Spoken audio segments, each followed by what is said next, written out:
Hello, welcome in our geography session for standard 12th. In a previous video, we discussed about the chapter 7th, region and regional development. Region, generally about the region, we can say the area that distinguish itself from another area is called a region. Regions are sometimes very small and sometimes very large. Now in this video we discuss about the regional development. The regional development means a development of a region is a function of its resources and its population. If any region is there at that time, within that region the quality and quantity of a population as well as the variety of resources, their quality and quantity of resources, both are important and responsible for the development. Regional development is a development of all the regions simultaneously, raising their per capita income and living standard by exploiting their natural and human resources fully. We count the regional development with the help of per capita income of a person in that region as well as their standard of living. So the economically, socially development, both type of developments are important in a regional development. Now there is one chart in your textbook. We discuss about that chart first. Here is a list of regions. Classify them into the formal and functional region. In previous video, we discussed about the region and types of region. There are physical region, political region, then formal region and functional region. We discuss about the four types of regions.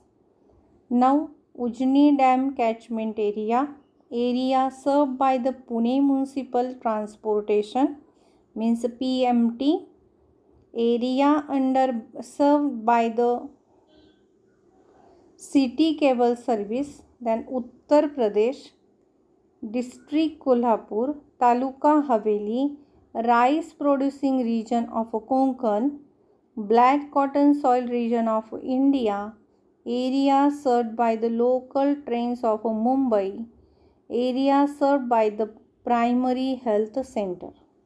Now, we should classify this list in a two types of the region. One is a formal and second functional.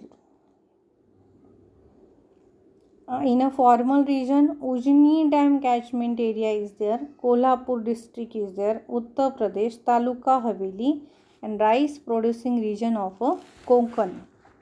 Then about a functional region, Pune Municipal Transportation, City Cable Service, Primary Health Center, area served by the local trains of Mumbai. In this way, we can distribute the examples in a formal region and functional region. Formal region is sometime political extent of area. Boundaries are there like a district, taluka, then metropolitan city, any country, state is there. And sometime that formal region, it's also related with the physical features like a Deccan Plateau area. It's a formal region. Chota Nagpur Plateau, which is important for the minerals. It is also formal region. Himalayan belt, Himalayan ranges. It's a formal region. Then desert, Sahara desert, Thar desert. So in this way, formal regions are naturally and politically also political regions are also there. So that Ujni Dam catchment area is also formal region. Rice producing region of Konkan is also formal region.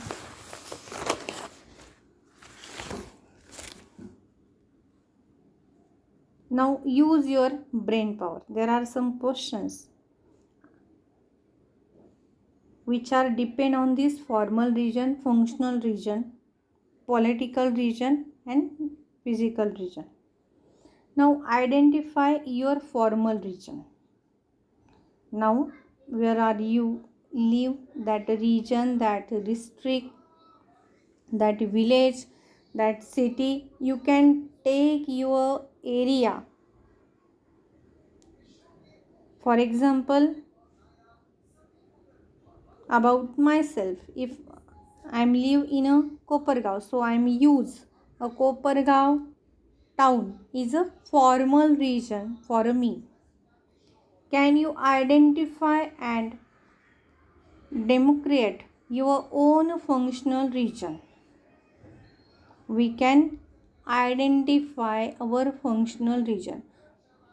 Which function we related for our day-to-day earning purpose, or day-to-day work is related with which region, that is your functional region. For example, if a farmer is there, then farmland is a functional region for him, but its village is a formal region for him. So for any farmer, his village is a formal region, and its farmland, his farmland, which is a very limited, and its work is totally related with its farmland. That's why that farmland is a functional region, but village is a formal region. Now which one is a larger? Now about a farmer, we can say the formal region is a larger than his functional region. His farmland area is a smaller than its village area. So the functional region of a farmer is a smaller than its formal region. Now about myself, my formal region is a Kopargaon Municipal Corporation area or Kopargaon town. Then Sanjeevani Junior College, Kopargaon is my functional region because my function is related with the teaching in a college, and that's why Sanjeevani Junior College at Kopargaon is my functional region. Now which region is a larger? My functional region is a comparatively smaller than my formal region. So the formal region, Kopargaon Municipal Corporation, is larger than my functional region, because Sanjeevani Junior College is one of the part of a Kopargaon. In a Kopargaon, there are several educational institutes, and among them, my educational institute is one of them. Now, regional development. There is one more chart which shows the regional development with the help of a comparatively study of a region A, B and C. Now about this ABC region, here is some points are there. There is a per capita income of these three regions is here. Then population below poverty line is there. Then third chart, urbanization rate is there. Then net irrigated area or total sown area, we can say that area is here also. And last column, it shows the per capita consumption of electricity per year in units. Now in this way we can discuss or compare regional development in between region A, B and C. Now with the help of this chart, there is a region A with a high per capita income is there. Lowest per capita income is belong with region C. Then poverty is also low in a region A, but very high poverty is there in a region C. Then here is in a region C, near about 50% people are below the poverty line. Means we can count a economical development ratio in this region. So C is a economically backward region compared to B and A. Then urbanization rate is also higher in a region A, but it is a very less in a region C.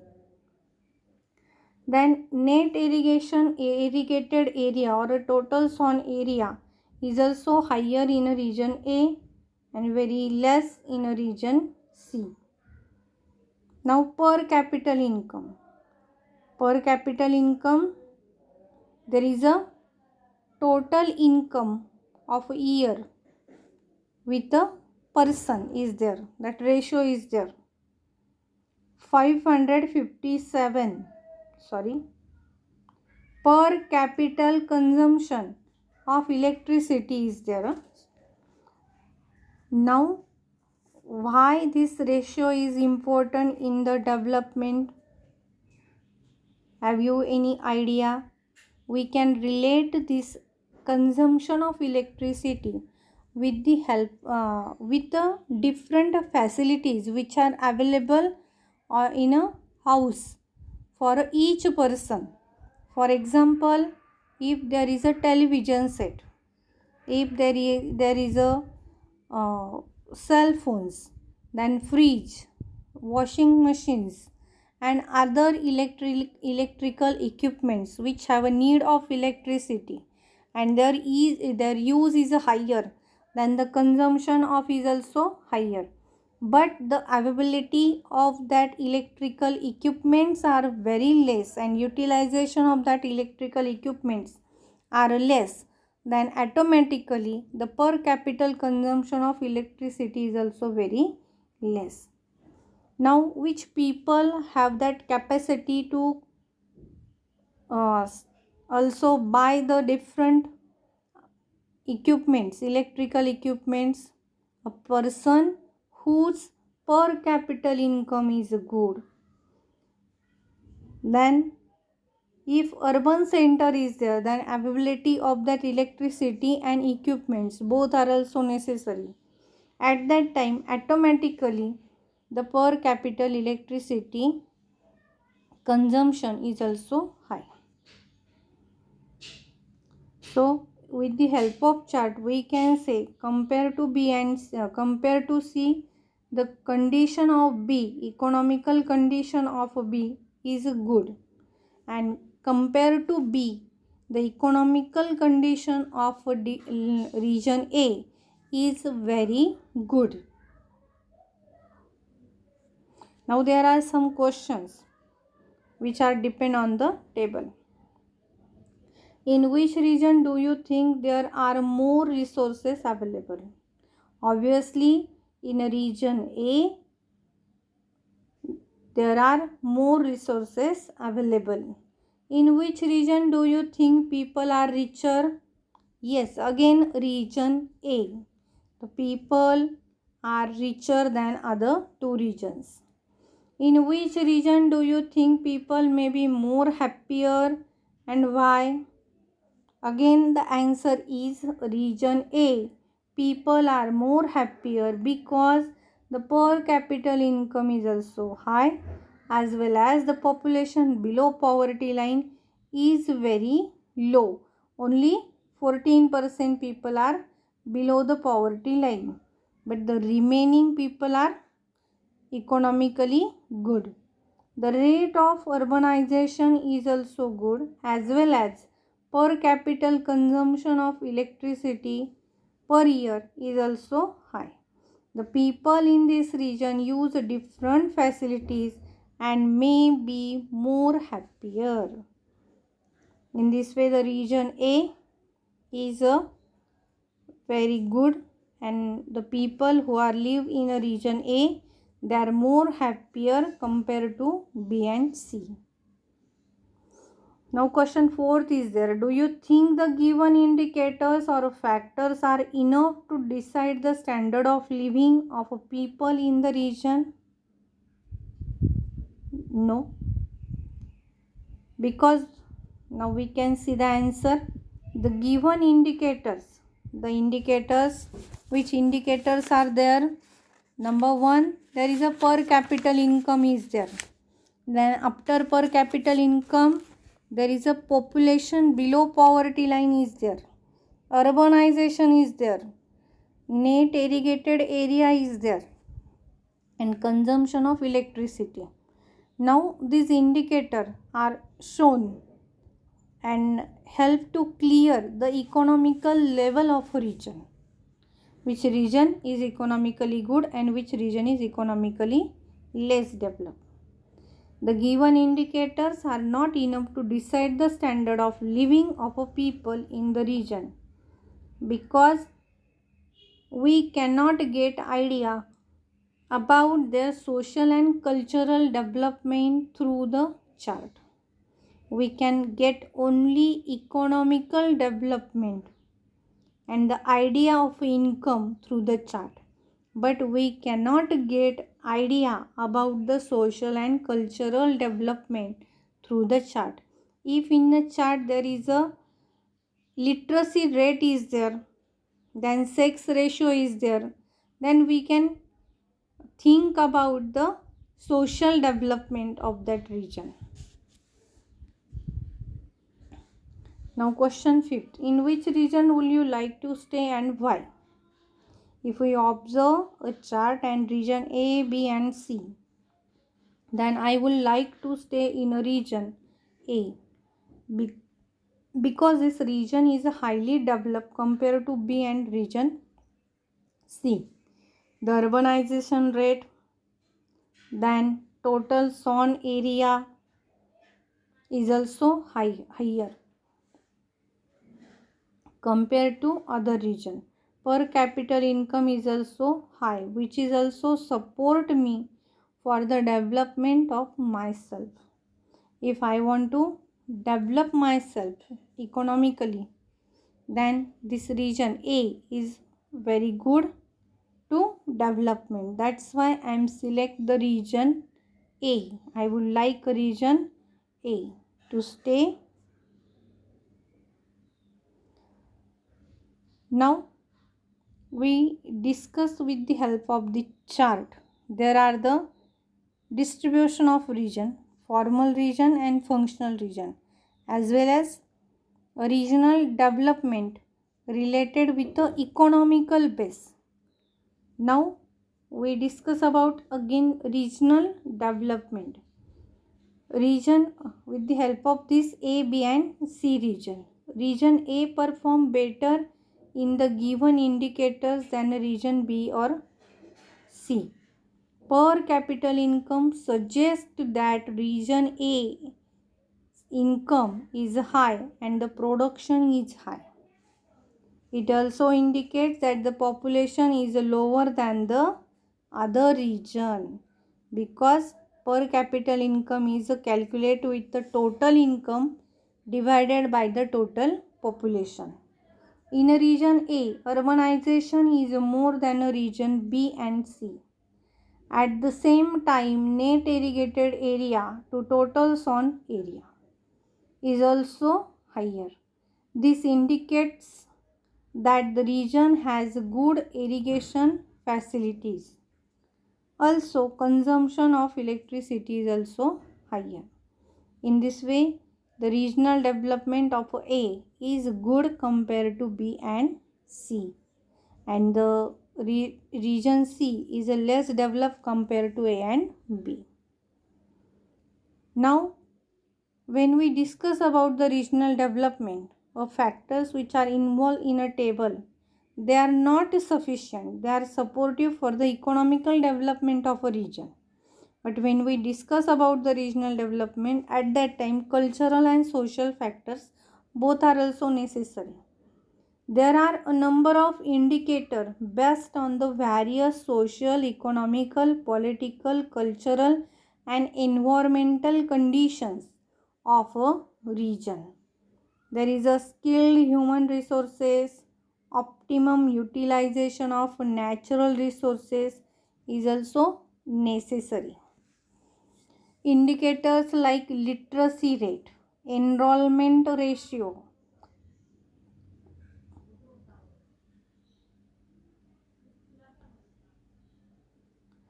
sex ratio, crime rate against women, children, etc. are also very important. Now literacy rate. When we discuss about the literacy rate, it is supportive for the development of social in a region. Social development is depend on the literacy rate, standard of living, then crime rate in a region, then sex ratio. So these all ratios are, if these ratios are there, at that time we can get a better idea and picture of a regional development of any region. In this way we can complete the point of what is mean by regional development is here. Now in next video we discuss about the factors affecting on regional development. Okay, bye.